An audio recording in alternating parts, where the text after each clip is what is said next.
लोकांसारखे ब्रह्मज्ञान ऑर्केस्ट्रा म्हणतात, तू ऑर्केस्ट्रा केला. ज्या छत्रपती शिवाजी महाराजांची मी गाणी म्हटली त्याच्यासारखं मी ते नाचरे मोरा नाही केला. हा, ज्या छत्रपती शिवाजी महाराजांची गाणी म्हटली तो तुका ऑर्केस्ट्रा वाटला, तो तुका ऑर्केस्ट्रा वाटला. आणि पहिली गोष्ट तुका सांगतो, माझा विषय सोड. तू तो चिडून लाल लाल झाला होतोस ना, तो सगळ्यांना दिसलो अगदी लाली लाल झालो, तुझा तोंड कसा होता ना. आणि मला सांगता रोज माझ्याकडे नाही ह्याच्याकडे बघा, रोज मला कोण वाटता तुमका जरा प्रमुख. अरे तू काय सांगतो हे राजा, एक लक्षात ठेव. नाही एक लक्षात ठेव, तुका सांगताय कसं विषय आहे. कधीतरी कार्यक्रम असताना की अशीच परिस्थिती असते समजता. त्याच्यामुळे तू मला सांगू नये की मी काय करावं आणि तू काय करावं. मी तुझी रिस्पेक्ट ठेवली नाही, पण मी तुला एकही शब्द वाईट न बोलतो हो भजन केला. आणि ऑर्केस्ट्रा कोणी केला, त्या रसिक मायबापांनी बघितलं ऑर्केस्ट्रा कोणी केलाय तो. मी गजर का थांबवला, नाही तर तुझ्यापेक्षा चांगली गाणी माझ्याकडे आहेत. मी म्हणू शकतो मी गजर का थांबवला की आपल्या समोरच्या माटे काकांनी सांगितलं होतं की आता बोलणार सुद्धा भेटले पाहिजेत मिनिटं, त्याच्यामुळे मी गजर थांबवला. नाहीतर मला थांबवायची गरज नव्हती. आणि तू काय मोठं स्वतःच अध्यात्म तो बादशाह समजतं, तुझ्याकडे मोठं अध्यात्म. आणि काय तू दिला नाचरे मोर आंब्याच्या वनात, तर गाणं पण धंडा म्हटला. पहिली गोष्ट तुका सांगते, अरे काय राजा म्हणजे कसं आहे, एखाद्याला डॉमिनेट करत आणि एकाने कोणतरी चिठी दिली ब्रँडचा बँड वाजवण्याबद्दल धन्यवाद. धन्यवाद बुवा, ज्याने कोणी चिठी दिली त्याच्याबद्दल माझा वाईट नाही. पण ही शाळा बुवा करू नका. असंख्य हे जेवढे इकडे आहेत ना, असंख्य माझे प्रेक्षक वर्ग आहेत ना, असंख्य माझे फॅन्स आहेत. पण एकाही माणसाने तुम्हाला लागेल असं कधीच बोललेलं नाही. आणि मी अपेक्षाही त्याची करत आहे की समोरच्या बुवाला तुम्ही डॉमिनेट करा, माझ्या नावाने चांगली चिठ्ठी द्या. अजिबात नाही, तुम्ही त्याला चांगलीच चिठ्ठी द्या. हो लगेच बंद करणार म्हणजे आता ह्याने येता तुम्ही इतकं वेळ दिला बरोबर. मी कसं समोरचा विचार केलाय आणि गजर तुम्ही तुमच्या शब्दाखातर मी गजर थांबवलंय. ह्या माणसाने काय केलं, रोज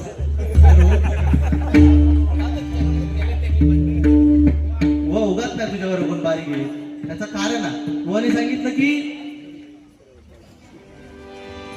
बुवांची गाणी पण एवढी चांगली होती की कजरेने बिजले. बुवानी हिंदी गाण्यांमध्ये ऑर्केस्ट्रा. आता मी सगळी माझी गाणी छत्रपती शिवाजी महाराजांची होती सगळी गाणी, आणि त्या गाण्याचं पण ह्याला ऑर्केस्ट्रा वाटला. ह्याची मला मोठी खंत वाटते की ज्या महाराजांसमोर तुला आज भजनासाठी आणले. आणि बुवा पैशाचा विषय बघ, पैशाचा विषयच नाही. तू काय सांगलंस की पैसे भेटले म्हणून तू गाणी म्हटलं. अरे पैशासाठी गाणी म्हणणार बुवा तू स्वतःकडे परीक्षण कर स्वतःच. मी चिडत नाही. अरे तू गप्प जात ए बाबू, आता माझी बारी आहे, आता माझी वार आहे, तू शांत राहू. तू का रोज देत नाही, रोज तू मला रोज देणार नाही. एका घेऊन जात रोज. अरे गजर तुझंच वाल्याने बक्षीस तू सगळे पैसे माझ्याकडे येईल. ह्यो ब्रँड असता लक्षात ठेवा. ब्रँड उगाच ना नाही ब्रँड म्हणत, ब्रँड इज ब्रँड. ब्रँड हा ब्रँड असता. आणि बुवा तुमच्या माहितीसाठी बुवा सांगतात की सफेदूनची पेटी. व तुमच्या माहितीसाठी सांगतो, मी कुठे माझे सगळे युट्यूबवरचे व्हिडिओ बघा, आपली पेटी स्टँडर्ड आहे कारण आपली लेवल पण स्टँडर्ड आहे, लक्षात ठेवा. आणि तू सुरुवातीला सांगलास की जेव्हा तुमच्यासारख्या मोठ्या फोनवर आपली बारी होते तेव्हा कुठतरी वाटता. एवढं स्वतःच सांगलास आणि स्वतः म्हणता की तो ऑर्केस्ट्रा केला. ऑर्केस्ट्रा मी नाही केला. ऑर्केस्ट्रा कुणी केलाय ते भगवंताने बघितलं. आणि राहिलो विषय कदम बुवांची गाण्यांचो, तो आधी नीट सगळी गाणी ऐक आणि ती म्हणायचा प्रयत्न कर, नंतर कर.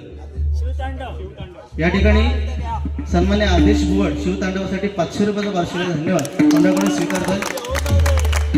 तो सांगता की गौरव पांचाळ म्हणजे काय, गौरव पांचाळ म्हणजे फक्त शिवतांडव. तू माका कधी ओळखलंच नाही आणि तू ह्याच्यापुढे ओळखण्याचा प्रयत्न पण करू नकोस माका. कारण बुवा रसिक मायबाप सांगतील एकही तुम्हाला वाईट शब्द नाही, एकही वाईट शब्द माझ्या तोंडातून आला तुमच्यासाठी किंवा तुम्हाला का वाईट बोलत. तुम्ही तू विषय काढला काय, मी तुका रोज देते तू माका रोज दे. म्हणजे आमच्या अरे मर्द मराठा कसं असतं, मिशीवाला असता, लक्षात ठेव. लिहून घे मर्द मराठा मिशीवाला असतं, लिहून घे. मावळे असेच नाही म्हणत करू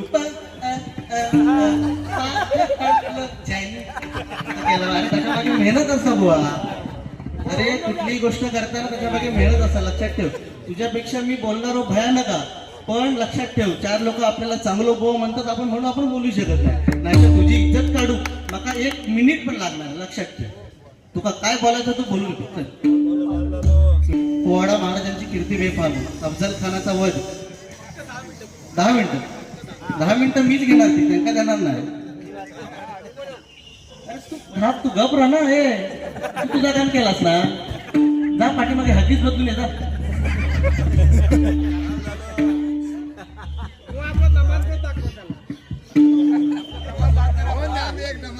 हे गवळणीचं काम दे आपल्याला म्हणा.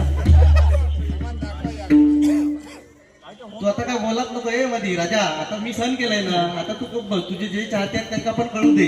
गौरव पांचाळ म्हणजे काय, ह्यांका काय वाटतं माहितीये, गौरव पांचाळ म्हणजे भजन करणार आहो फक्त, माका तोंड नाही.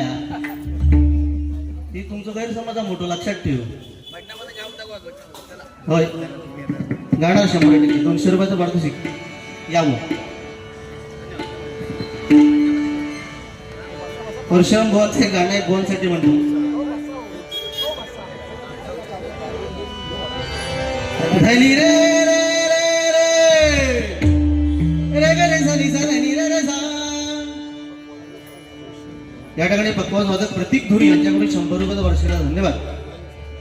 सा नी ध प म ग रे रे ग म प ग म रे ग रे सा नी सा धनी रे रे. पांचाळ बुवा आमचे ग म ध ध ग म धनी सा नी धनी ध धनी रे सा. माय बापे नवसी केला. पांचाळ बुवाने गाणं म्हटलं काय, माय बापे नवसी केला तेव्हा पोटी पुत्र झाला. पण पुत्र व्हावा ऐसा गुंडा त्याच्या 3ही लोकी झेंडा. लक्षात ठेवा मंडळी. त्यामुळे आपण काय बोलतोय आणि काय बोललं पाहिजे याचं भान आपल्याला असलं पाहिजे. गोलसाठी एक गाणं ऑर्केस्ट्रा मी तुम्हाला खरं सांगतो, ऑर्केस्ट्रा तो विषय नाही. असंख्य भजनं माझी युट्यूब वरती आहेत. आमच्या बाईक बुवा टाकतात, ऋषिकेश मिस्त्री टाकतात, अनेक बुवा. ऑर्केस्ट्रा करणार बुवाच नाही मी. पहिली गोष्ट झांज नवे खुळखुळा, झांज नवे खुळखुळा, पकवाज नवे बेंड बाजा, ताल सूर नवे तुंतुना तुंतुना. ए भजन नो मेरे फैशन, भजन नो मेरे फैशन, ए भजन नो मेरे फैशन, भजन नो मेरे फैशन, भजन नो मेरे फैशन, भजन नो मेरे फैशन. संतांच्या भंगाला सिनेमाच्या चाली त्याला, संतांच्या भंगाला सिनेमाच्या चाली त्याला, संतांच्या भंगाला रेडीमेड भांडवल सार त्रास काही ना डोक्याला,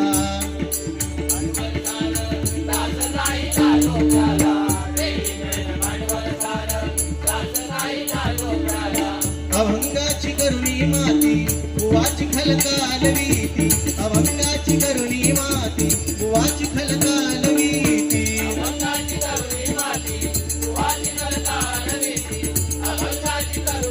बुवा सांगतात की मी भजनाच्या माध्यमातून एवढं दिलं. बुवानी भजनाच्या माध्यमातून एवढं अध्यात्म दिले. बुवानी एकच विषय सांगितला काय की रेणुका माता की परशुरामाने आपल्या आईचं मुंडकं उडवलं म्हणून त्याला पुढच्या जन्मी कदाचित प्रभू रामचंद्र, परशुरामांच्या नंतर जन्म कोणाचा आहे तर रामचंद्रांचा, म्हणून आईचं मुंडकं उडवल्यामुळे प्रभू रामचंद्रांना वनवास झाला. अरे पण आईचं मुंडकं का उडवलं प्रभू परशुरामांनी? जेव्हा आपण एखादी गोष्ट ज्या गोष्टीचं विश्लेषण करतो ना, ती गोष्ट आपल्याला मुळापासून माहिती असली पाहिजे. बुवा लोक सांगतात, लोकांचं ऐकून आपण बोलणं खूप चुकीचं असतं. अरे ज्यावेळी प्रभू परशुरामाचे वडील कोण माहित आहे तुका? माहित आहे? मगाशी नाही बोलतो, आता बोल बोल ना. प्रभू परशुरामांचे वडील कोण? जमदग्नी. जमदग्नी. त्यांची आई कोण? रेणुका माता. ज्यावेळी रेणुका माता स्नानासाठी, एकदा टाळ्या ह्या आमच्या बशीक रसिक भजन रसिकासाठी वाजवा. परफेक्ट. ज्यावेळी रेणुका माता स्नानासाठी नदीत गेली आणि सूर्याला पाणी सोडता सोडता तिने आपल्या ओंजळीमध्ये गंधर्वाचं जोडपं एकमेकात विलीन होताना बघितलं आणि ते बघितल्यानंतर ती लज्जास्पद झाली आणि हा सगळा प्रकार बघण्यात तिला उशीर झाला. हा सगळा प्रकार बघायला तिला उशीर झाला म्हणून तिला घरी यायला उशीर झाला. आणि घरी यायला उशीर का झाला हे जेव्हा जमदग्नींनी विचारलं तेव्हा ती रेणुका माता ही पतिव्रता होती, ती खोटं बोलू शकली नाही. तिने काय सांगितलं, गंधर्वाचं जोडपं मी एकमेकात विलीन होताना पाहिलं आणि ते बघता बघता मला उशीर झाला. हे ऐकल्यानंतर जमदग्नी तापले, अतिशय तापले आणि त्यांनी सांगितलं की तू पापी नाहीस, तू दोघांचं एकमेकांचं गंधर्वाचं जोडपं एकमेकात विलीन होताना बघितलंयस, तू पापी नाहीस. आपल्या मोठ्या मुलाला बोलवलं, सांगितलं तुझ्या आईने असं असं पाप केलंय, तिचं मुंडकं उडव. स्वतःचा मुलगा आपल्या आईचं मुंडकं कसं उडवणार? त्याने सांगितलं बापाला मला जमणार नाही. तेव्हा जमदग्नीने स्वतः आपल्या मुलाचं, पहिल्या मुलाचं मुंडकं उडवलं. दुसऱ्याला बोलवलं, दुसऱ्याला पण जमलं नाही, त्याचं पण मुंडकं उडवलं. अशी 4 मुंडकं उडवल्यानंतर 5वे कोण? परशुराम. परशुराम आले आणि परशुरामांना हा विषय सांगितल्यानंतर परशुरामांनी क्षणाचाही विलंब न करता परशु घेतला आणि आपल्या परशुने रेणुका मातेचं मुंडकं उडवलं. आणि हे बघितल्यानंतर आपली आज्ञा पाळली आपल्या मुलाने. हे बघितल्यानंतर जमदग्नीने लगेच त्याला मिठी मारली आणि सांगितलं माग तुला काय हवंय. तेव्हा त्यांनी काय सांगितलं परशुरामाने की माझी 4 भावंड जशी तुम्ही मारलात ती मला जिवंत करून द्या आणि माझ्या आईचं मुंडकं. रेणुका माता आपण जिला म्हणतो, नाहूरला आपण जर कधी गेलो तर रेणुका मातेचं फक्त मुंडकं आहे. ते का?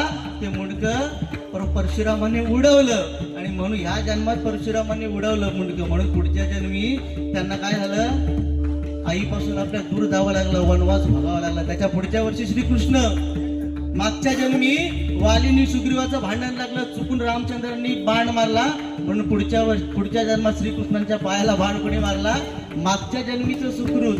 त्याच्यामुळे ह्या जन्मात आपण जे करतो ना ते आपल्याला इथेच फेडावं लागतं. बॉस सांगतात की वरचा बघतोय, 100% वरचा बघणारच आहे आणि काय बघतोय ते वरच्यालाच माहिती आहे. म्हणून म्हणतोय मला राग गाईताना मारी समजुनी भजनी सम्राट, राग गाईताना मारी समजुनी भजनी सम्राट, राग गाईताना मारी समजुनी भजनी सम्राट. डिस्कोचा लावी ठेका, डिस्कोचा लावी ठेका, खावा नाही कुठला थाट, डिस्कोचा लावी ठेका, खावा नाही कुठला थाट, डिस्कोचा लावी ठेका, खावा नाही कुठला थाट. माकडाच्या हातात, राहिला विषय अध्यात्माचा बुवा. अध्यात्म मी खूप बोलू शकतो ह्या विषयावरती, बाकीच्या विषयात घुसायची गरजच नाही, पण वेळेअभावी आपल्याला. आणि मुळात पहिली चुकी तुमची आहे, तुम्ही दुसऱ्यावरती खापर फोडूच नका बुवा. तुम्ही आला तिथे 8 वाजता, इथे 5:30 वाजता मी हजर आहे, कारण बारीचा टायमिंग आहे 6:30. तर 6:30ला बारी चालू झाली असती ना तर आतापर्यंत बरोबर संपली असती. आणि त्याच्यात पण तुम्ही वेळ केलात आणि त्याच्यात पण तुम्ही मलाच सांगताय की तू ऑर्केस्ट्रा केला. म्हणजे आता आपण काय बोलणार, म्हणजे कलियुग आलंय हे काही खोटं नाही. कलियुगात सत्याला कधी चांगलं म्हटलं जात नाही. म्हणून म्हणतोय डिस्कोचा लावी ठेका, खावा नाही कुठला थाट, डिस्कोचा लावी ठेका, खावा नाही कुठला थाट, डिस्कोचा लावी ठेका, खावा नाही कुठला थाट.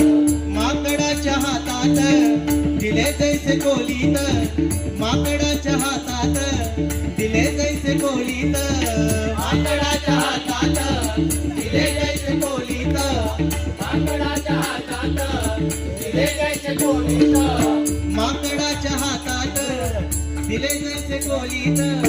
आग लावी घाली थैमान, थैमान, थैमान.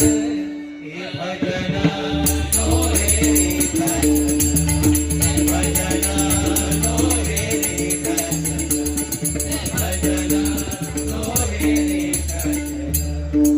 एक फक्त शिवतांडव आहे ते म्हणतो आणि भजनाचं सांगत बरं.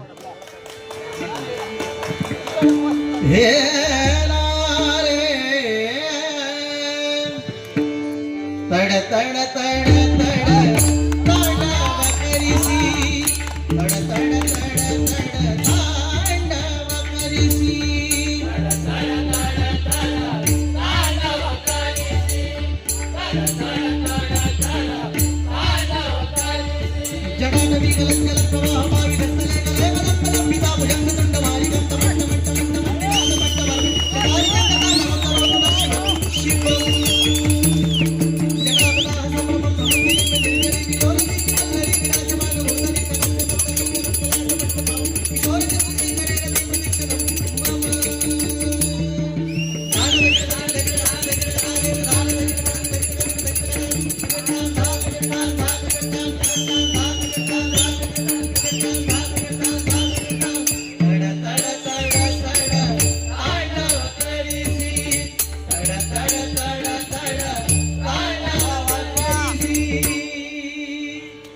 धन्यवाद